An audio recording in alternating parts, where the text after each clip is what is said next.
you get back into the forest? It was 2 hours. I tried. Too icy? Was it still icy? We did 10 minutes and then I got out and I was I'm sorry.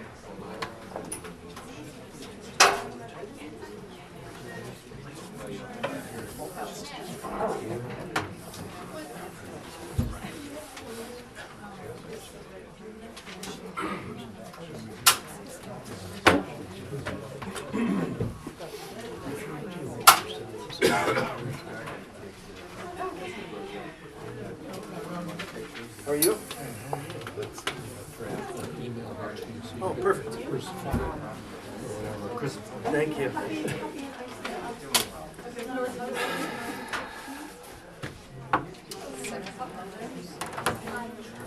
As the honorable gentleman to my right sits down.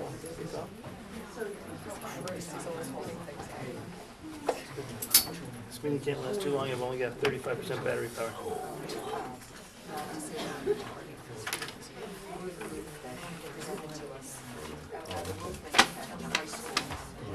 I have my notes. Perfect. I'd like to call the February 6th Board of Education meeting to order, recognizing quorum. Has everybody had a chance to look at the agenda for this evening? Have a motion to accept the agenda? So moved. Second? Second. All in favor? Aye. As we do at the beginning and end of every meeting, we have an opportunity for comments from the public. Is there anybody that would like to speak this time? Please, come up and state your name. As we do with these sessions, we have 10 minutes allotted to the time, and each person gets 2 minutes. So if you could keep it within that, that'd be great. Okay. Hi, how are you? Hi, my name is Calico Burton, and my daughter Emily is in the preschool. I just wanted to thank you guys for your time. I know that, you guys don't get paid for this, so I appreciate it. For, fighting for the children of our town. I really appreciate that. And also, I appreciate all your help that you've done in the past year with the speech therapist at the preschool and the building committee. Establishing that was fabulous.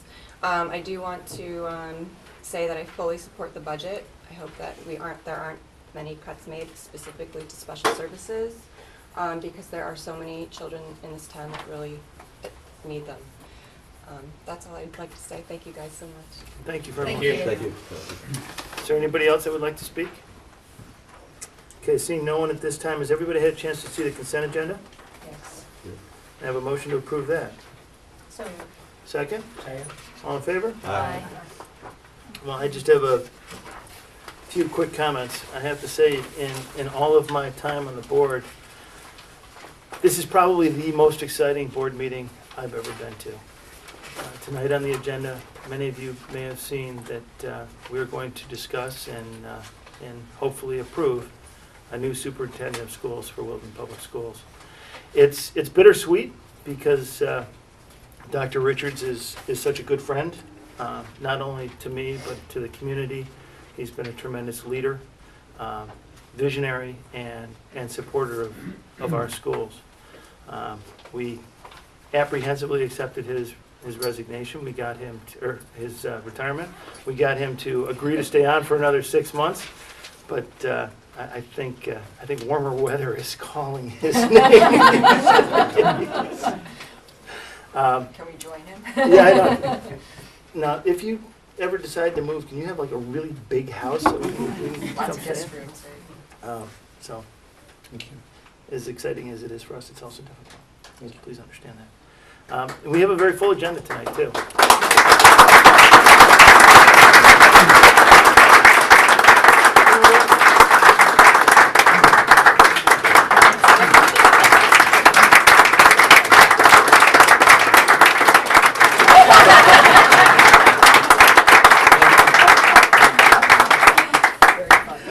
Should memorialize that. That's it, right? Superintendents are not used to applause. And wonderful job on the snow day calls this last week. That's Yeah, impressive. good calls. We also have a full agenda this evening, talking about the budget, talking about AP Computer Science, and a number of other items. So without further ado, Dr. Richards. Thank you. Good evening. Our Last regular Board of Education meeting, as many of you know, was December 5th, 2013. But during the 2 months that have passed, our huge focus has been on the development of an operating budget that we are going to ask the board to act on this evening. We've had 3 very intense work study sessions with our leadership team and board team. And this is not unique to this year. It's something that we've done for probably decades in this district, is to spend the month of a good part of December and all of January getting ready for tonight. First item I wanted to speak of relative to what Mr. Likely just said a moment ago, and I'm reminded that my first superintendency in Connecticut 20 years ago was the winter of '94, where we had 17 major storms. I'm hoping not to replicate that on the tail end of my 20 years in Fairfield County, but the winter of 2014 seems to be the gift that keeps on giving for all of us. I saw a woman in the market tonight getting a salad, and she said to me, "I'd really like to have you call me, just not so often. Please, not again." To date, as you know, we've had 5 delayed openings, 2 early dismissals, and 5 snow days. And I'd like at this time to express my appreciation and our appreciation to our maintenance staff here in the district, who often work all night trying to get the schools ready in the morning, weekends, whatever they need to do to get schools ready. I'd like to thank the town Public Works on a first name friend basis with the man who was in charge of the plowing crews. And he's done a terrific job trying to keep our roads safe, and to the police department. And all of these people have helped give me information that helps make a decision as difficult as it can be at times. So let's hope that Sunday it's looking better, and that we move on and get into the spring. Secondly, I'd like to give a brief indoor air quality update. I'd like to update the board on some of the status of our ongoing work relative to indoor air quality. First, I'd like to briefly comment on the responsibilities the schools have with respect to facility maintenance. There are provisions in Connecticut state statutes which place, as you know, certain requirements on school districts. And as I've publicly stated many times, while we believe that we have followed the intent of the law, there have been some instances where we have not been in strict compliance. Specifically, we did not conduct the radon retesting within the time limit specified under the statutes. Secondly, our participation in the Connecticut Tools for Schools program had lapsed. And 3, we had not maintained complete records for the district's HVAC maintenance for the past 5 years, as the law requires. I think it's really important to point out that although up until recently we did not have an active IAQ program such as Tools for Schools, for the past 12 years we've had a highly trained and experienced HVAC technician, Mr. Mark Esposito, as part of our district maintenance team. In addition to his work at Miller Driscoll School, he meets the HVAC needs of the 3 other campuses. And under his guidance, he and our maintenance staff have taken many steps to ensure good indoor air quality in our schools. These include, but are not limited to, the following. Filters on all HVAC systems are changed biannually at the beginning of the heating season in the fall, at the beginning of the cooling season in the spring. Unit ventilators are vacuumed out and coils cleaned annually. Inspection and maintenance of outdoor dampers is conducted annually to ensure adequate air exchanges. Inspection and maintenance of all exhaust systems is conducted annually. Regular register and diffuser cleaning. Indoor humidity levels monitored. Mechanical systems alarmed in case of failure. Our custodians, and again, our systems are different in each building. But these are some of the major things that are done each year with regards to those systems. Our custodians each night are assigned to clean specific areas and follow a checklist to ensure consistency of cleaning. We do nightly vacuuming and high and low dusting. In keeping with the state requirements, furthermore, we implemented a district-wide green cleaning program that prohibits the use of non-green cleaning products in any of our buildings. This has been on.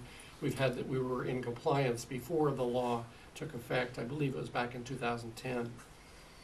Furthermore, we submitted the 4-year State Schools Facility Survey, ED 050, in 2005, 2009, and most recently in August 2013.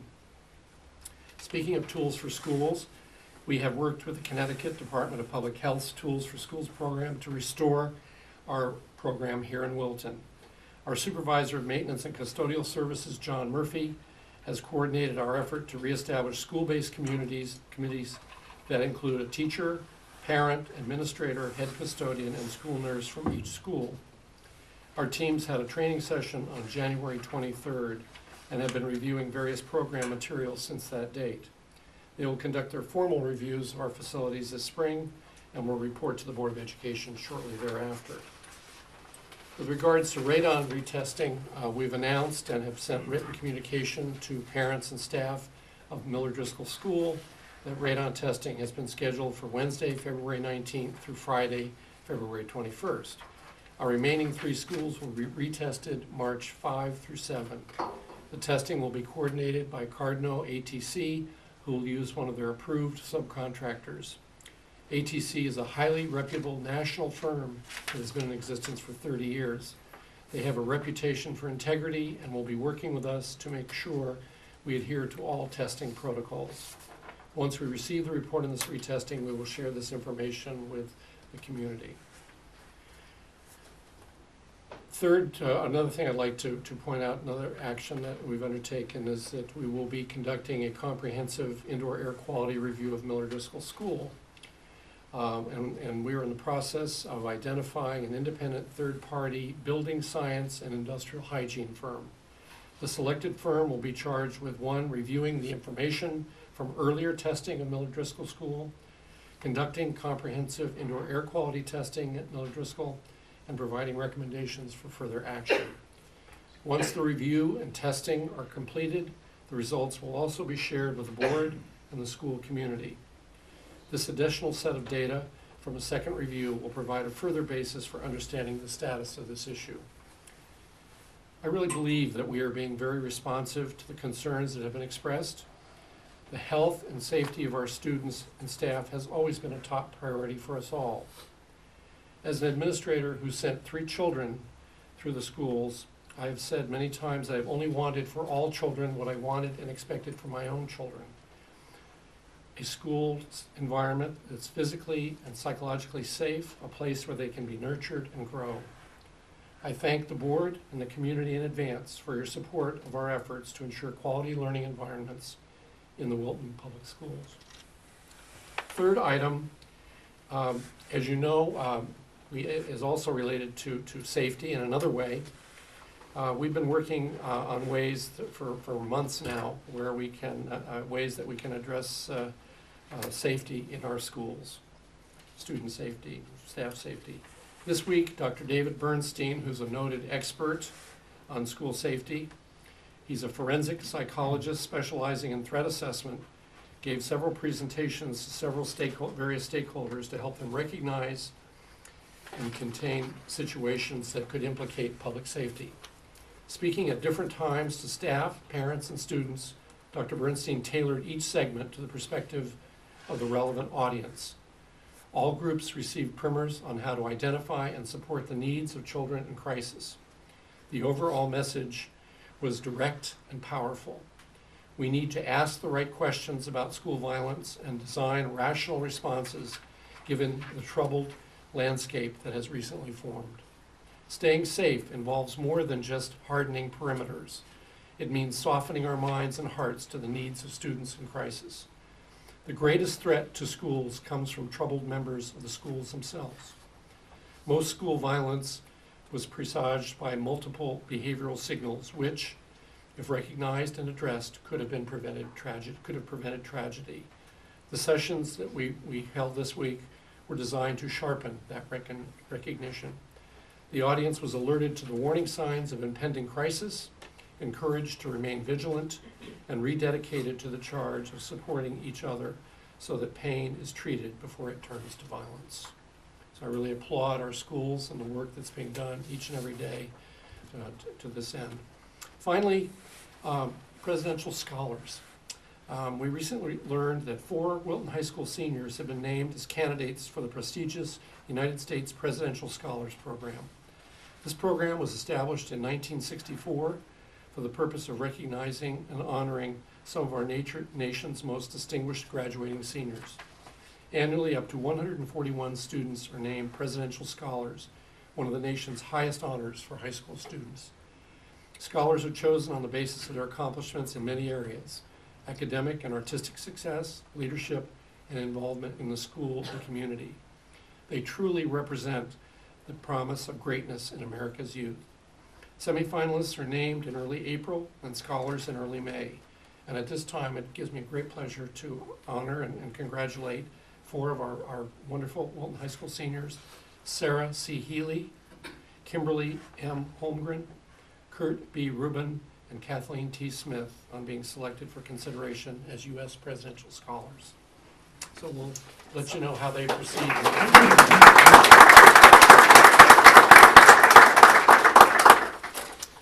Thank you very much. We now move on to committee reports. Anything to report, Chris? Nope. Laura? Chris? Mr. Post is going to come up and talk to us about the health benefits reserve.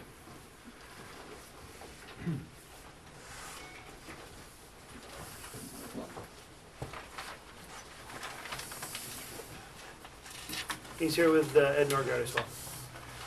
Good to see you again. Thank you. Our longtime insurance advisor, for those of you who are hardy Minneapolis native who, when we complain about the cold, tells us to toughen up. This is summertime in Minnesota. I was there this morning. The forecasted weather was 25 below with a wind chill. I'm glad to be here. I am too. It's almost like Florida. Yeah. I'm going to provide a little background on the reserve, and then Ed is going to talk about his latest recommendation. In 2001, the Board of Education experienced a significant increase in medical claims that depleted the reserve fund at the time and caused them to have to increase the following year's health benefits budget and make corresponding reductions in other budget items to offset that increase. A committee was formed by the Board of Education and the Board of Finance to provide an analysis of the funding problem and to make recommendations for appropriate action. One of the committee's recommendations was that the Board of Education fully fund the IBNR reserve and establish an adequate corridor reserve. Do you want me to review with you what the corridor and IBNR are, or is everybody familiar Briefly, with if it? you could, that'd be great. Okay, IBNR is the claims incurred but not reported.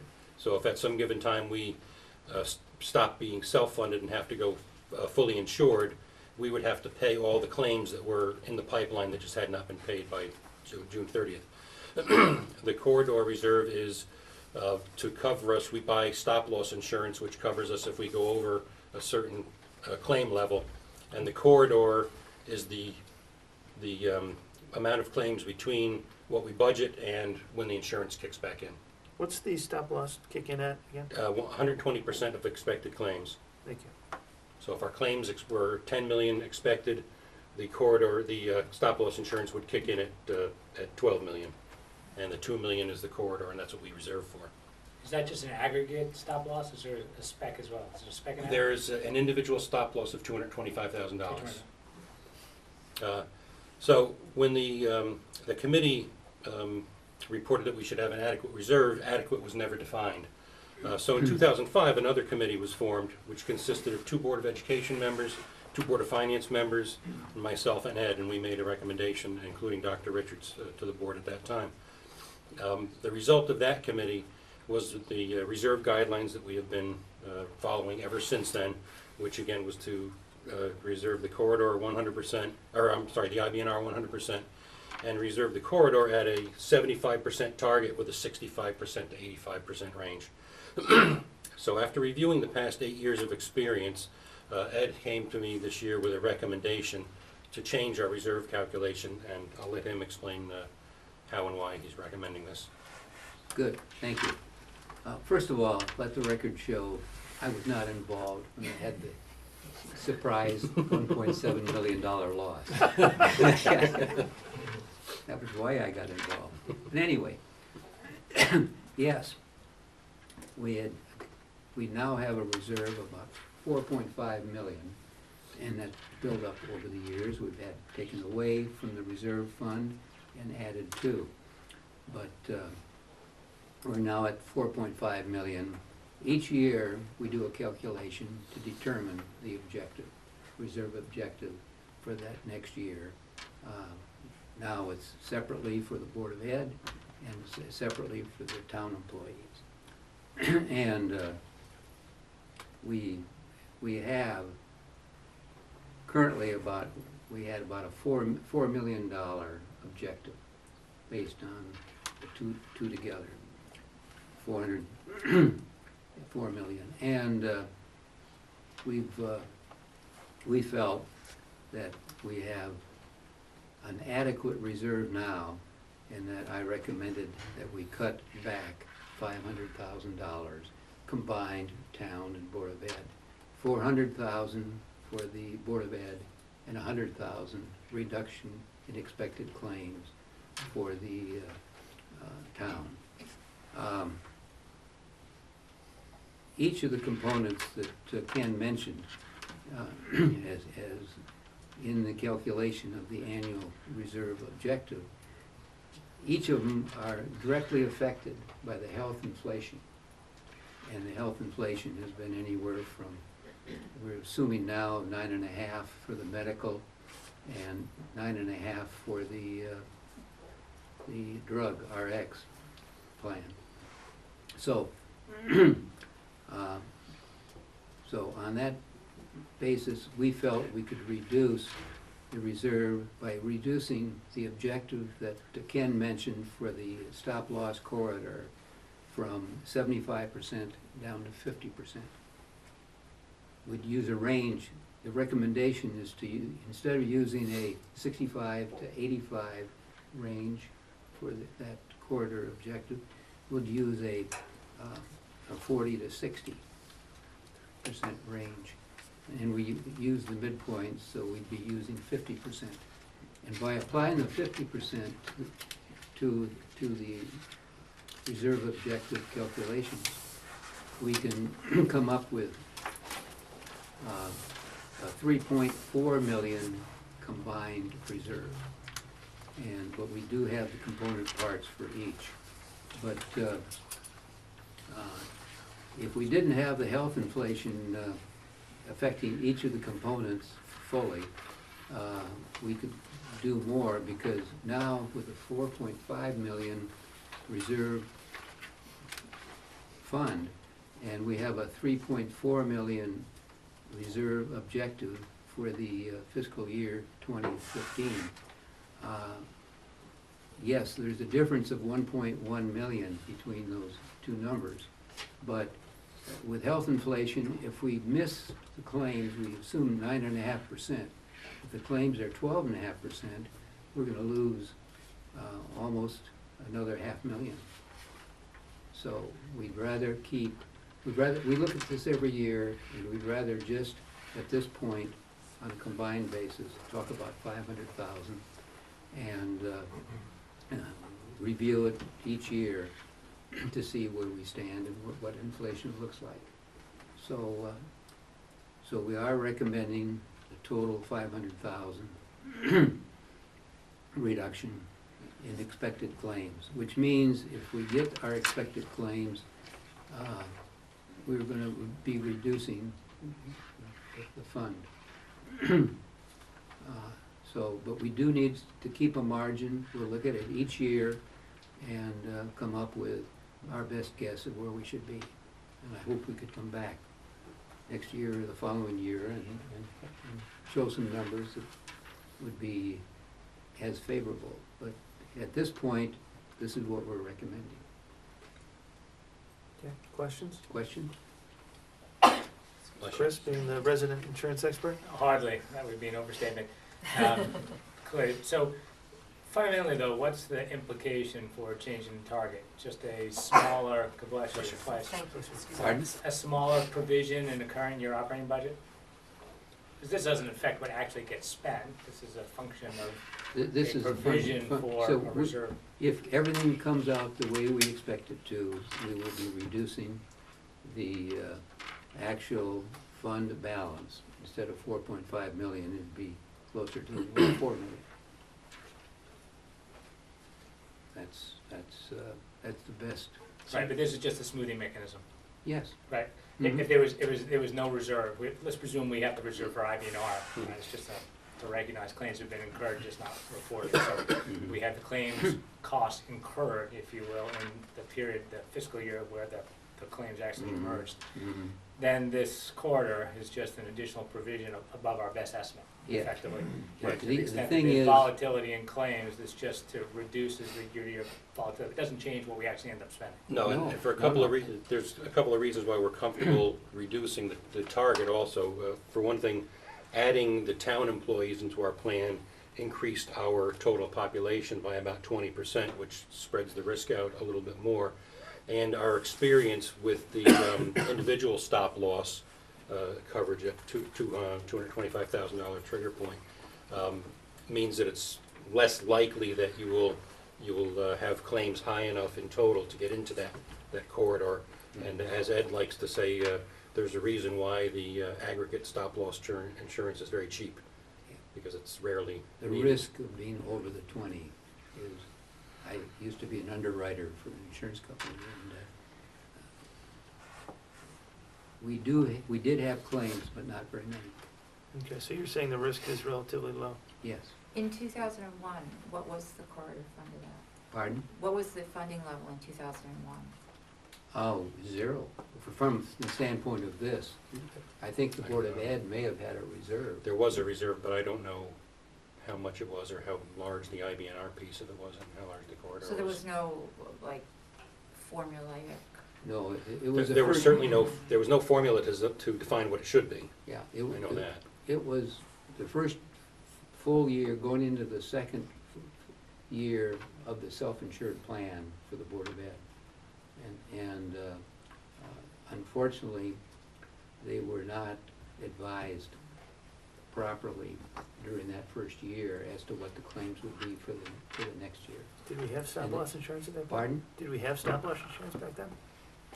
I don't know. I don't know. Almost guaranteed. Probably. I wasn't, they should have had, but, Well, I was in a neighboring district, and we had the year before Wilton. What happened is that I think we underestimated the volatility of the claims, and our reserves levels had gotten lower. There was a conversation that the board had at the table about, gee, do we really need this much reserve? And there was a sense, and it was a dramatic cut in the reserve, not a insignificant or relatively minor cut. And we had a huge spike in very heavy claims that just about got to the stop loss level, but it didn't quite make it. And we were about $900,000. We had to go back to the town for a supplemental appropriation. So Wilton, the following year, had the same experience. So I think we all learned a lot more about the need to have the advice and really set up corridor funding.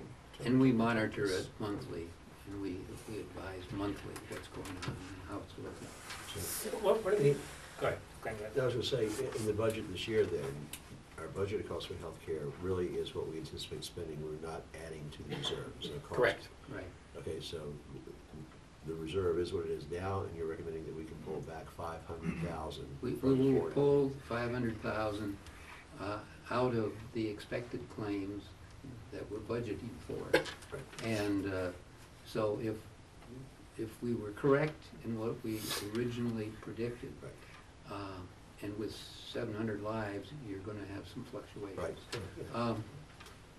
Then we're gonna have to draw from the fund to pay the claims, about 500,000.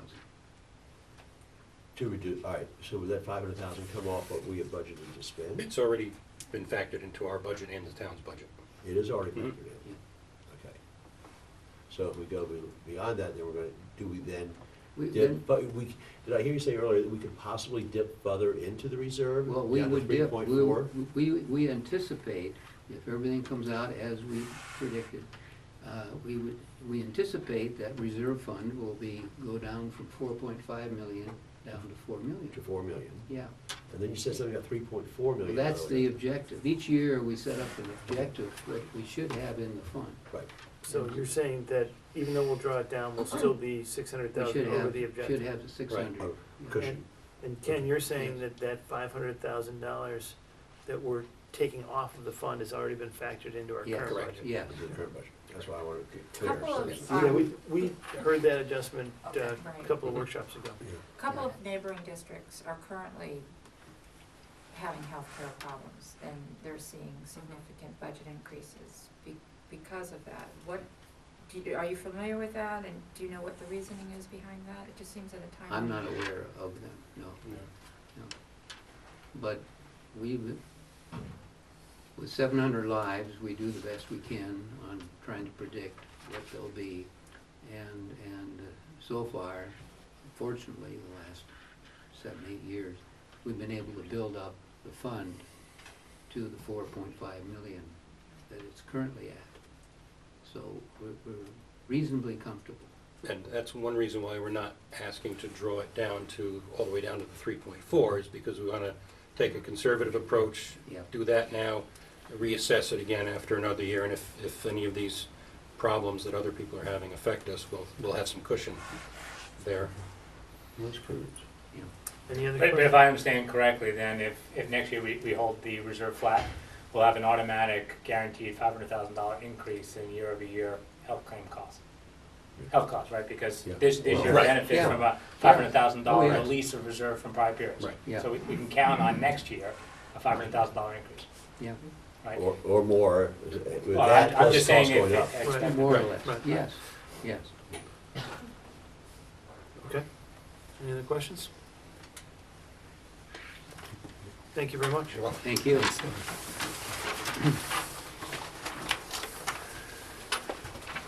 We now move on to the Superintendent Search Committee update and recommendation that will be presented by Gil Bray and Karen Burke.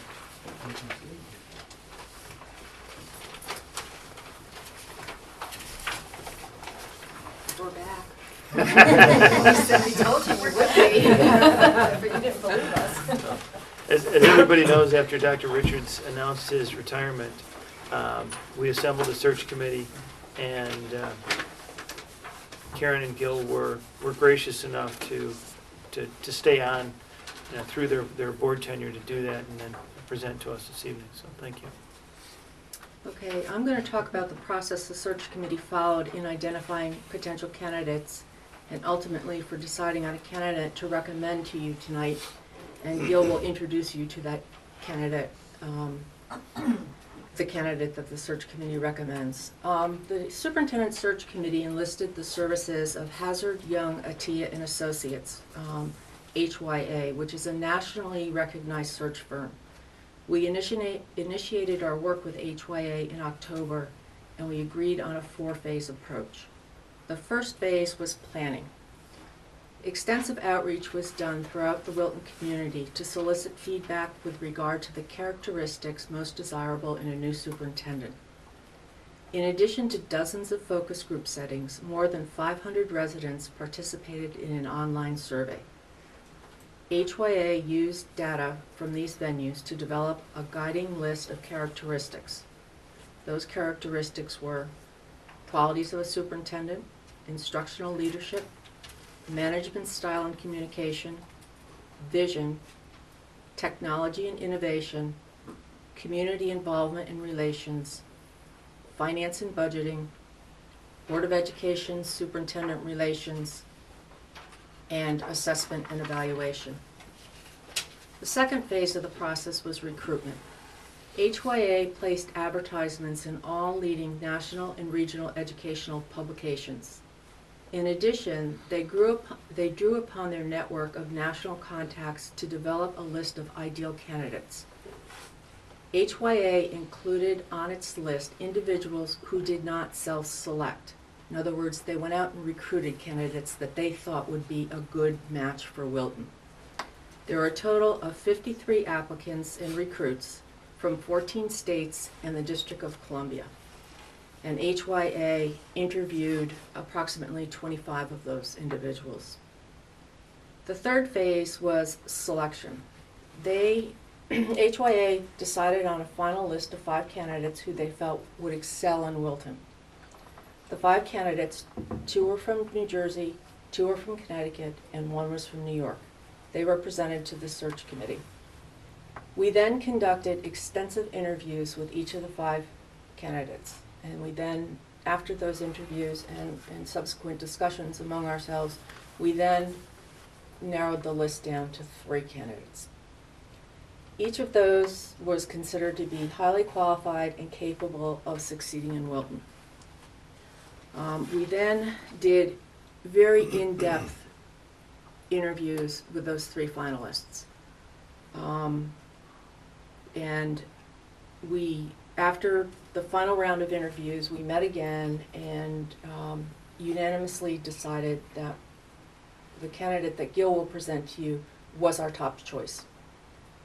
Several members of the search committee then traveled to that candidate's district, met with parents, met with teachers, administrators, and that person's Board of Education.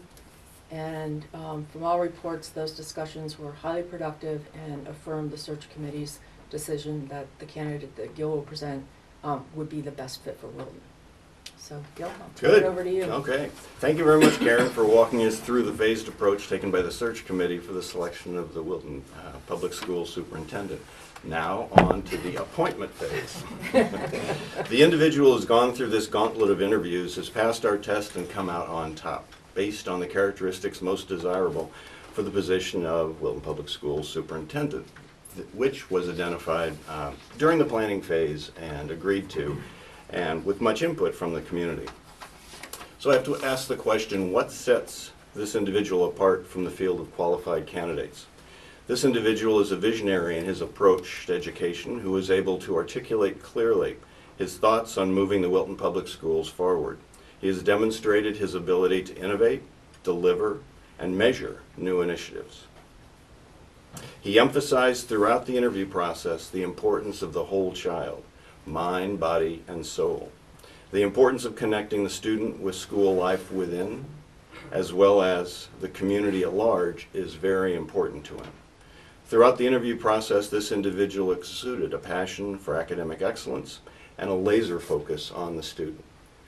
Every interview, it was the same. He believed strongly in holding students to a high academic standard and challenging them to be critical thinkers. During the interview process, he referred to himself as an architect, not a caretaker. One that is capable of design, but also construction to heighten Wilton's academic success. He is highly collaborative and an experienced communicator. He understands the Common Core, very few do, but and what standards mean. He understands trend data and the intricacies of the teacher evaluation program. Given his past experience, he is well suited to tackle a budgeting process in Wilton. In fact, tonight, he could not be here because he's finalizing his budget in the district. So who is this individual that Karen and I wish to recommend to the board for approval? His name is Dr. Kevin J. Smith, the current superintendent of schools in Bethel, Connecticut. He received his BA in political science from Marist College, his MA from Seton Hall University, and his PhD in educational leadership from Fordham University. During his academic career, he has been a primary school teacher, a high school teacher, an assistant principal, a principal, and a superintendent. He is well respected within his profession, and in addition to his current duties, he is a faculty member at the Fordham University Graduate School of Education, teaching superintendent doctoral candidates. To me, this is an individual who can be, as our existing superintendent is, the educator-in-chief for the Wilton Public Schools. Karen and I recommend for you to approve him. Thank you very much for all of your work. Greatly appreciate it. There were 8 members on the committee. They included yourselves as well as each of the current Board of Education members. I'd like to give each member an opportunity to speak as well. Laura?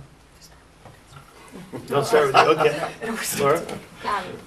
I was one of the people who went up to the site visit and also checked references, and I think it was an incredible experience, because everything I think each of us felt through the interview process, and if anybody knows any of us, to get all 8 of us to agree on a candidate is really remarkable. And every person I talked to, and I think Chris and Laura would agree with that, just reinforced what we took away from the interviews.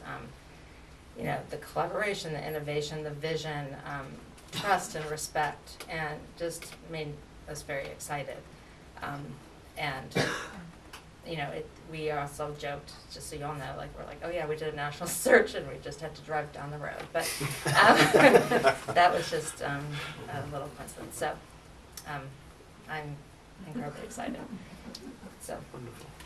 And so now that you broke the ice, doing some of the reference checks and the site visit, to a person, people spoke about his intellect and what an intellectual he is, talked about an incredible memory. So watch what you say, because he will never forget it. And how incredibly smart he is, what a leader he is, described as a fantastic listener, and driven by his vision. Everything comes back to his driven, and it's a very clear, defined vision that is focused on the child, and all of his decisions are always focused on the child, and just has a true passion for education and for people. I mean, they could not say enough. And Laura, Chris, and I spent much of the site visit apologizing to the people of Bethel for taking this person from him. And they truly expressed such mixed feelings. They were so excited for him, for the wonderful opportunity, but very sad for their loss, but wished us very well with him. Thank you. One thing that I think is important to note is that Dr. Smith repeatedly came back to the high standards that Wilton has for education, and what amazingly competent hands we've been in for the last 10 years with Gary and with David Kloon before him. He well understands the challenging district that he's coming to, that the expectations are very high, that our intent is to move Wilton beyond where we are right now. He understands that as long as expectations are met, community will love him and support him. So he's very excited to accept our challenge to him. And to Lori's point, when we were up there with his administrators, his parents, and his teachers today, I truly did feel like we needed to put a box of tissues down on the table. And I think that really speaks well to his contributions there. You know, he's perceived as you know, they talked repeatedly about him getting down on the floor with the kids, you know, dressing up for different events and stuff, but at the same time, he's very much their leader, and they take their direction from him. So I'm thrilled that he'll be coming, but again, he well understands the shoes he would be filling. What? Well, I guess to echo what Karen said, HYA did for us an outstanding job. I mean, there were 5 very, very strong candidates. We had 2 from New Jersey, 2 from Connecticut, 1 from New York. And after the initial round of interviews, we all looked at each other and said, all right, where do we go from here? These are 5 really solid people. And we kept at it. And he came out on top. He really won. And he won us all over, I think, easily, and not easily for him, but it was easy for us when all was said and done to come to an agreement, a consensus, that he was really the person that we felt could do the things that we want to have done here in Wilton. There's no doubt in my mind about it. And I'm thrilled that he's coming. He's going to join us. Thank you. Chris? Wilton currently is served exceptionally well by one Dr. Smith, and beginning in the summer, we'll be served by 2 Dr. Smiths. I think as part of his employment contract, he's agreed to change. I'm quite supportive of the new superintendent. Oh, wonderful. Thank you. You stole one of my lines. I have to That's why the say, chairman shouldn't always go last. I have to say, I called the Bethel board chair over the weekend, and he's a wonderful gentleman, and he said, I opened the call by saying, I apologize. And he said, you know, you're gonna make it hard for me, because I knew I was gonna take this call, and I was ready to have words with you. They clearly love the relationship that they've built with their superintendent, and I respect their loss, and am thrilled about our gain. I'll echo what I heard through the interview process about his focus on kids, his focus on his collaborative working style. I think part of what I really found fascinating is he wasn't looking. He was actually brought to the search process by 3 different teachers in the Wilton schools and 3 different parents. So he was essentially not known to us, but was brought into the process that way. So whomever of you did that, thank you. Greatly appreciate it. I think he's going to be a fantastic addition to the schools. With that, I'd like a motion to vote to approve Dr. Smith as our next superintendent of schools. I'd be very happy to make that motion. Second? I'll second it. All in favor? Aye. Aye. Let the record show that it was unanimous. Again, we now disband the committee, and I thank everybody for all of their diligent work. It was a lot of late hours, early hours, and weekends. Thank you. Thank you. Bruce, is it possible to constitute another committee and have Karen and Gil sit on that? We'll make up a reason, Yes. just a reason, Absolutely. paint colors or something. I mean,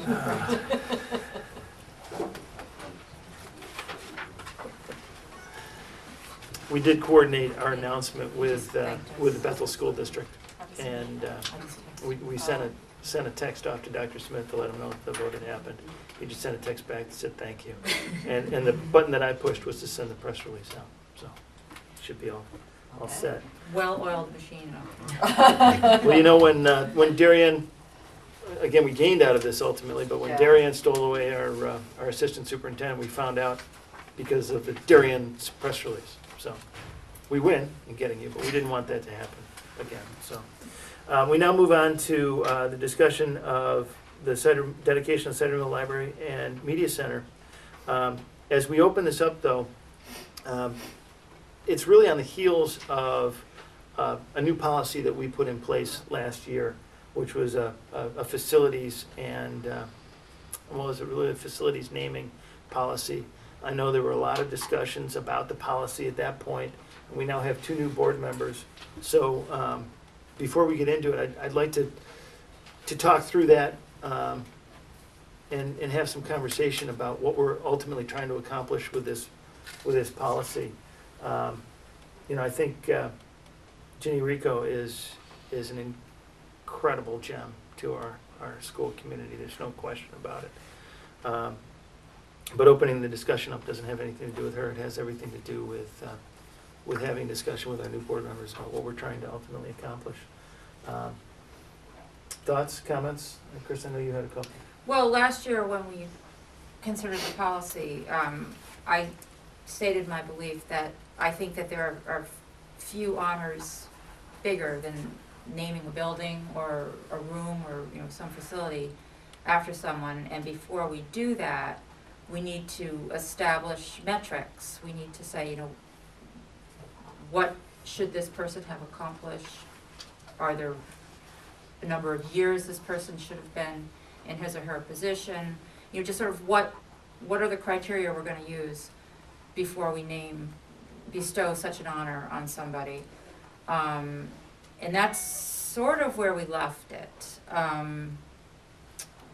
In my mind, it was, we never finished. We never came up with those metrics. And so when this was added to the agenda, it's like, well, this is sort of exactly what I was talking about. You know, remove the emotion of you know, we all love this person. We're all very sorry that this person is no longer with us, but let's take it to this more professional obligation that we as a board have of deciding whether or not we're going to name our buildings and our facilities after someone. And in my mind, we just don't have clear criteria and metrics in place to do that. So I would hope that before we undertake a broader discussion of naming this facility after an individual, we would stop to put some metrics in place. Interesting. Okay. Other thoughts? I would echo Chris's thoughts, and one of the metrics may be the time frame in which you consider naming this. My concern about the issue at hand tonight is I feel like our emotions of the loss that we experienced is still very raw and new to all of us. And I wonder if that may cloud our decision-making ability. And so I'm not necessarily opposed to honoring Ginny Ritko in any way that's appropriate. But I would suggest that perhaps we wait at least a year before making any decisions like this, so that, you know, our wounds have time to heal. So with all due respect to her family and to her friends and colleagues, I just think that I just don't want to react in an emotional state and make this decision versus in a clear-minded state where we can consider all the matrix and all of the data and the will of the community, because we haven't really heard too much from the community on this issue, which was interesting to me. We got very little feedback over the last 90 days or so. So that was interesting to me as well. Thank you. Did you have some thoughts? You know, I understand and agree with Lori and Chris, and also was thinking about the one metric we did include was that there was a time frame, it was the 90 days. Right. And when it was presented to us, it was with an old board, and maybe that, you know, I think now that we have Glenn and Chris, I wouldn't mind moving it back 90 days with the new board. Okay. The concept of metrics, I think, is interesting. I'm not quite sure how to put that in place, and I know Glenn and Chris, you're coming at this kind of late in the game, but I would venture to say we probably need to have some more discussion about the policy. I would endorse that. Yeah, I agree. Okay. Based on that, I'd like a motion to table this decision at this point and to bring the policy back for review. So moved. Second? I'll second. All in favor? Aye. Okay. We now move on to the Wilton High School new course proposal, AP Computer Science. It's being presented by Dr. Smith and Mr. O'Donnell. More than that, you have extra chairs? Now, there was a recent article, I don't know if it was in the Wall Street Journal, New York Times, it was circulated around town about having more computer classes in schools. So I think this is a timely conversation. Yes. Obviously, the work that you've been doing preempted this article that came out. Amy, good to see you. Yeah, we're always ahead of the game. Hopefully. Okay, so my understanding is that there's been a great deal of interest over the course of the past several years on the part of students, alumni, and even members of the board in an AP computer science course. So we're very pleased to have this opportunity to formally present the course proposal. You'll notice that we are asking that the board take action tonight on it. And the only reason for that is that we're bumping up against the time frame where the high school needs to finalize its course offerings for next year. No pressure, but it would be nice if the board could help us out with that. I also know that the proposal has prompted some questions about the broader issue of computer science offerings in Wilton. And Mr. O'Donnell and Ms. Korn and Ms. Townsend is our yes. instructional leader for facts and technology and business, and Amy is our instructional leader for technology and a business teacher. I think that this will be a great opportunity for our students, which is why we're presenting it here this evening. You've heard from past graduates that this would be something they'd be interested in, and we have current students that we feel would be interested in the course and would benefit from it. I've said before, I think we can do this with no additional FTE. It's about providing alternatives to students and options without increasing headcount and budget, which I think is important in this time, in this day and age. It will allow the students the opportunity for further advanced study, advancing their studies in computer programming, and Amy will talk a little bit about that. And it will position them for great career opportunities and post-secondary opportunities. I think it's a very marketable skill, computer science. So at this point, Rebby and Amy will delve into the specifics a little bit, and we'll entertain your questions. So I just wanted to start by thanking you all for having us here. 2 years ago, I sat in front of many of you with a web design proposal, and at that point, some of you had even brought up the AP Computer Science. And my response at that point was that I wanted to build the capacity for the students to be able to handle the AP Computer Science. So our hope is 2 years later that we have some students that are ready, willing, and want to. I've had several students just in the past few weeks come back that have taken some of the Intro to Computer Science and the web design course, and were basically begging and pleading to help me design the course, and have provided me with a lot of resources to even just start building it. So hopefully we'll be able to get that approved tonight. And just some interesting facts I came across. In December, they had an hour of code movement nationwide. There were over 25 million students that participated in it, and it was just getting people interested in programming using programs like Scratch and Alice, which we use in our classes here. And the jobs in computer science are growing at 2 times the national rate of any of other areas. And it is a top paying college degree program.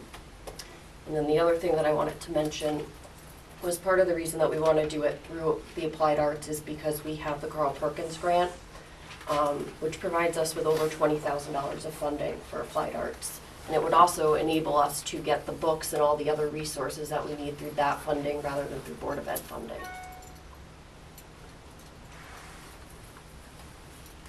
The primary coding language is Java? Java. I'm going to date myself. I'll challenge you to do that. I learned to code in APL. Can you beat that? Yeah, well, my story is specific to Java. I used to work for Sun Microsystems. I was part of the marketing team that launched Java back in the late 90s. I knew it originally as Oak. Yes. It was originally designed to be software to bring this futuristic concept of video on demand to homes. And now we deliver it to these. It's Right. amazing. So I'm thrilled, absolutely thrilled. What are the prerequisites? Those 2 computer classes, math classes? What does the student need to have taken prior to? What I've done is looked at what the other schools are doing, and they're basically requiring that they take some sort of introductory computer class. So the way that we have it currently in the program of studies is either the web design or the computer programming or teacher recommendation, and that was built in, so some of the students that weren't aware that this was going to happen could still get into the course. So no math specific requirements, okay. I know it's in your description, but this will be offered, what will the frequency be on the course? Every other semester? It's a year-long course. Or it's near your own Yes. class? 1 full credit. Oh, You're I on totally course. misread it then. We're I thinking apologize. potentially every other year, depending on interests. We'll do the registration Okay. and see how many students are interested. I think that will tell us quite a bit. We anticipate right now 1 section, but if the board decides to make the approval of the course, it'll be interesting to see how the students vote Yeah, I would think in a few short weeks here. Punch cards? It was close. APL is not used very often anymore. And there's an That was AP harsh, though. exam. That was harsh. So there is already an established AP exam, and There you're is. using that to build the curriculum. Okay. Are And there the- any of our neighboring towns currently offering this course? And you're collaborating with them, I assume?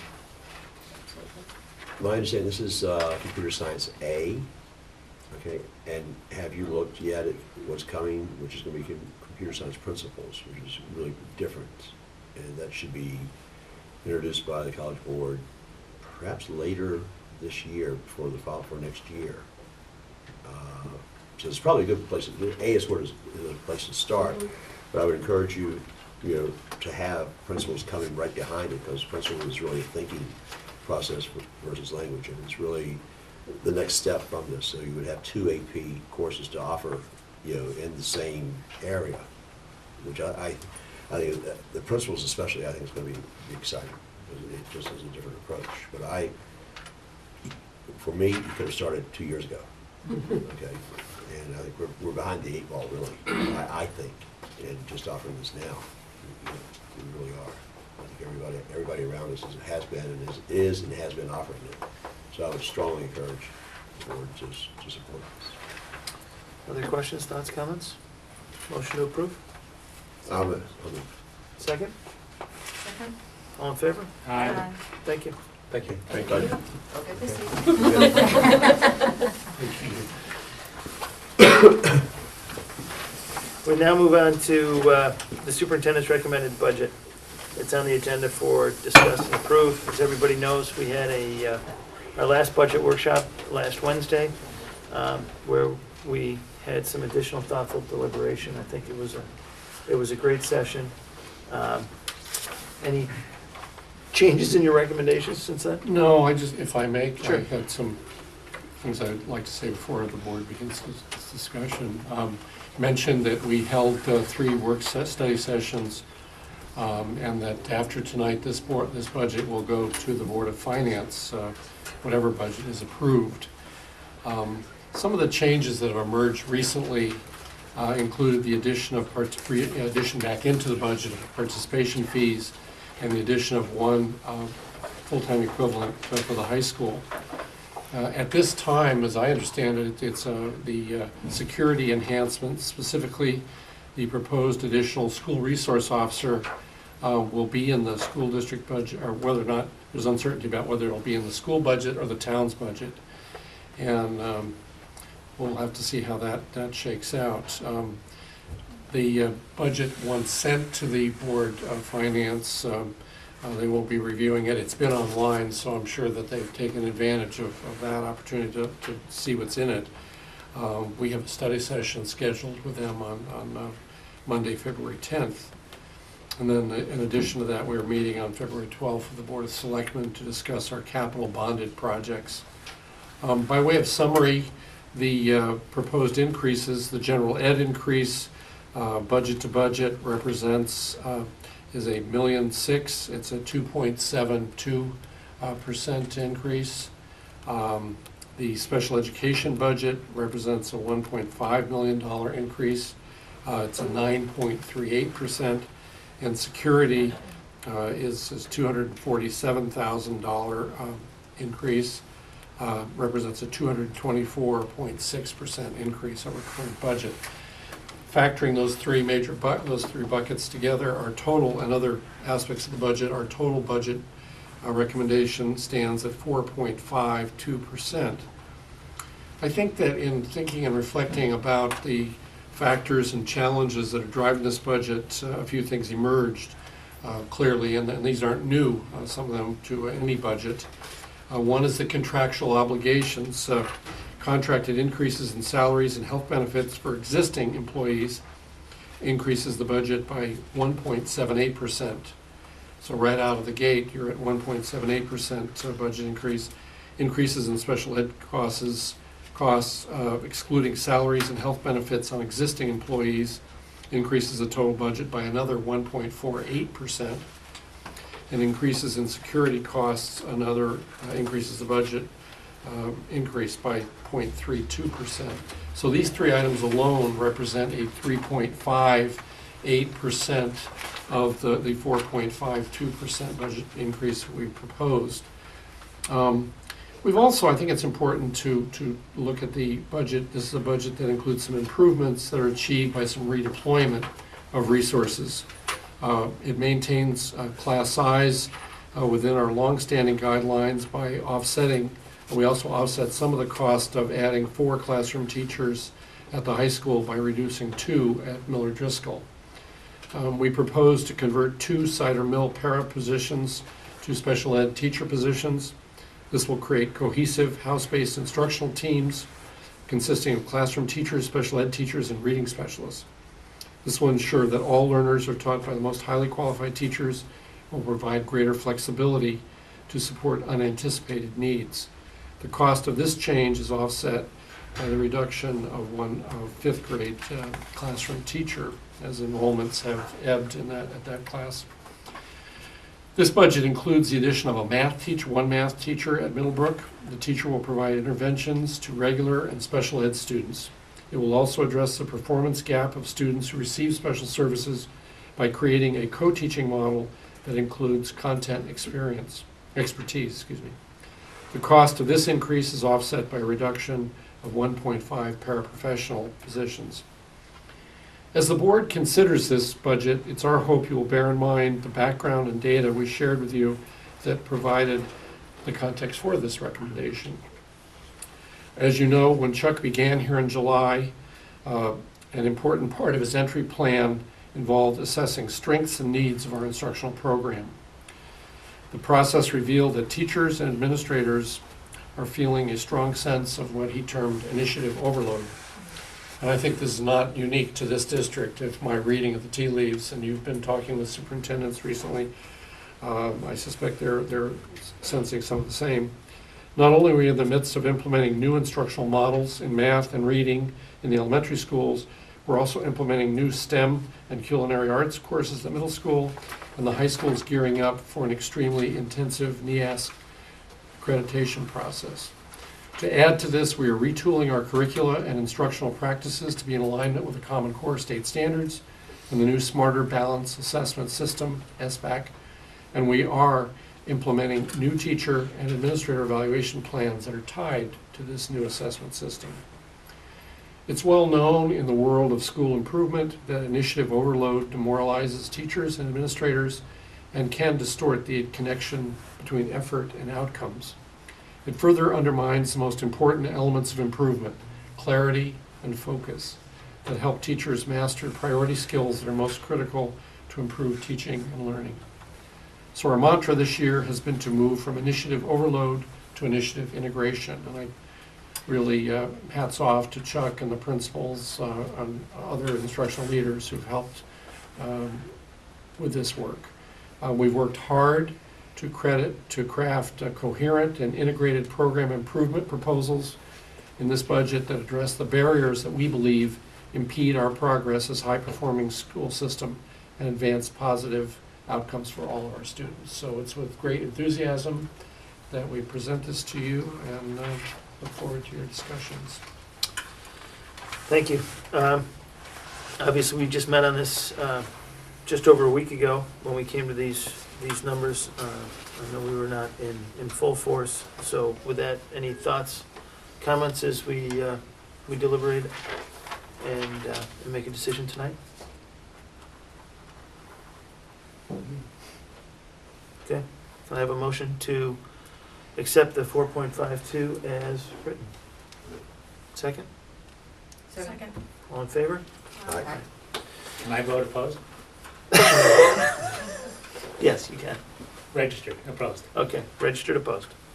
Would you like to make any comments on that? Sure. I think that the spending is appropriate, although I would infer from the conversations with the administration that we still probably are underinvesting in our children. So I would be comfortable with more spending.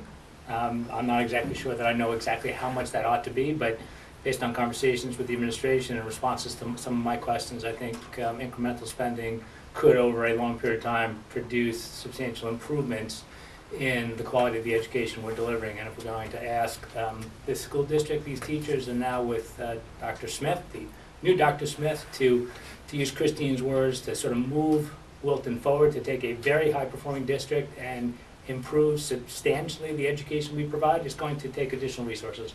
And continuing to defer the investment in the schools, I think, is just going to make it that much more difficult for us to continue to succeed. So my sense is that we have, over a number of years, this community, we've put too much pressure on the administration to reduce the investments that are necessary to improve education long-term. So I can't tell you that I'm satisfied with the overall spending, but I think it is, my guess is that we're underspending. But that's not my real objection. That's one of my objections. The other is that I think we ought not to ask the Board of Ed and the administration to make recommendations on how we tax ourselves. because it's clear what we want to spend for the program, but yet we've made it somewhat of an arbitrary decision to impose a tax, like participation fees of $175,000. And I think that's not a decision that we ought to make, and I observed, as I did before, that fiscally it doesn't seem to make a lot of sense to me, because we've just basically robbed ourselves collectively of a $60,000 benefit from the federal government. So to me, it seems to be a mistake on the grounds of principle and just basic economics. So I'm not satisfied with the spending, but I would support the rest of the board in the spending program. But I certainly wouldn't support the imposition of the participation fees. The community is going to pay for the service anyway. We've just decided that we're going to apply this, small subset of the total tax. I wouldn't do it. Thank you very much.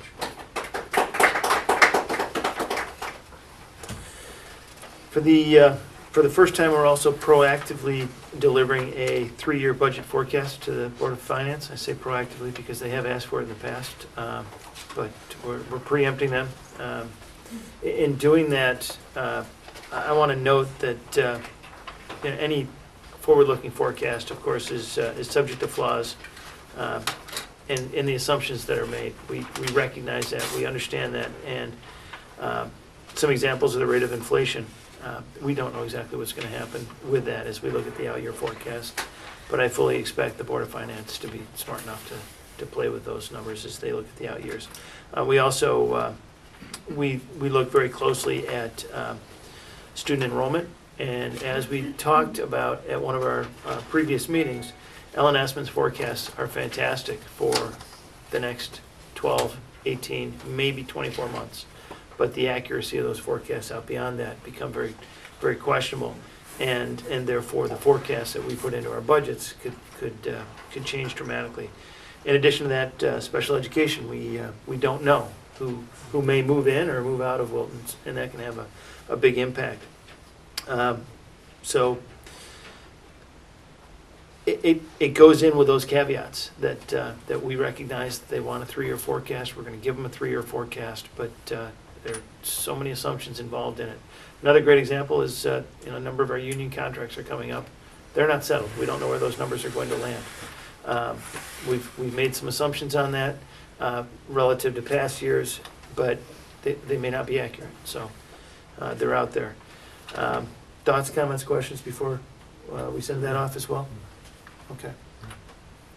And you'll know we're sending off our capital bonding proposal as well. It's a multi-year budget. We kind of sent it to us in the past for the 2 new members on the board. What that means is we go through the dog and pony show with the Board of Finance relative to our capital budget, and then the next night we go through it with the Board of Selectmen, Board of Finance on our operating budget, and then the next night Board of Selectmen with our capital bonding budget. And I think we only have one item on there for this coming year, which is oil tanks. It's converting the The burners on the boilers to gas.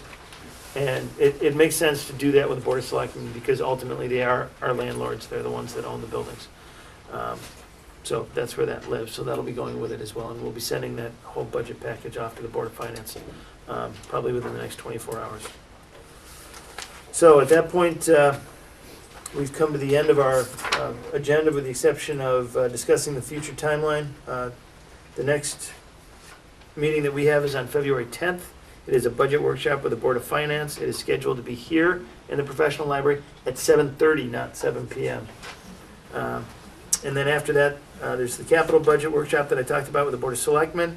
That's at 7:30 also, but that's at the Town Hall Meeting Room B. Get there early, there aren't many seats. And then February 25th, the budget workshop with the Board of Finance again. I think that's back here at 7:30 p.m. And then lastly, as we do at the beginning and end of every meeting, we look for comments from the public. If there's anybody that would like to speak at this time, please let us know. Okay, seeing none, I'd like to remind everybody that they can contact us via the Board of Ed alias. We've been getting some phenomenal emails lately. We greatly appreciate that. With that, I look for a motion to adjourn. So moved. Second? All in favor? Aye. All opposed?